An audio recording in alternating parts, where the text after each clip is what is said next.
ঝিনাইদহের মহেশপুর উপজেলার বামনগাছি বেলের মাঠ গ্রামে শাহজাহান ফকির নামের এক ব্যক্তিকে গলা কেটে হত্যা করেছে দুর্বৃত্তরা। মঙ্গলবার রাতে উপজেলার বামনগাছি বেলের মাঠ গ্রামে এ হত্যাকাণ্ডের ঘটনা ঘটেছে। নিহত শাহজাহান চিস্তিয়া তরিকার একজন অনুসারী ছিলেন। বুধবার দুপুরে বামনগাছি বেলের মাঠ এলাকা থেকে তার লাশ উদ্ধার করা হয়। নিহত শাহজাহান আলী একই উপজেলার বামনগাছি গ্রামের আতালে মণ্ডলের ছেলে। পুলিশ ও স্থানীয়রা জানায়, মঙ্গলবার রাতে একই উপজেলার রাজাপুর গ্রামের দুই ব্যক্তি শাহজাহানের বাড়িতে এসেছিল। রাতে স্ত্রীকে পাশের রুমে আটকে রেখে শাহজাহানকে গলা কেটে হত্যা করে পালিয়ে যায়।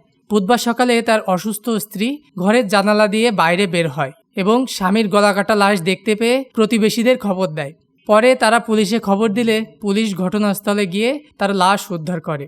মহেশপুর থানার ভারপ্রাপ্ত কর্মকর্তা মোহাম্মদ মাহবুবুর রহমান জানায়, বামনগাছি গ্রামে শাহজাহান আলী ফকির নামে এক ব্যক্তিকে গলা কেটে হত্যা করা হয়েছে। এমন খবর পেয়ে সেখানে পুলিশ পাঠানো হয়েছে। নিহতের মরদেহ উদ্ধার করে ময়না তদন্তের জন্য ঝিনাইদহ সদর হাসপাতাল মর্গে পাঠানো হয়েছে। তবে কে বা কারা হত্যা করেছে তা ময়না তদন্ত শেষে জানা যাবে বলেও জানান ওই কর্মকর্তা।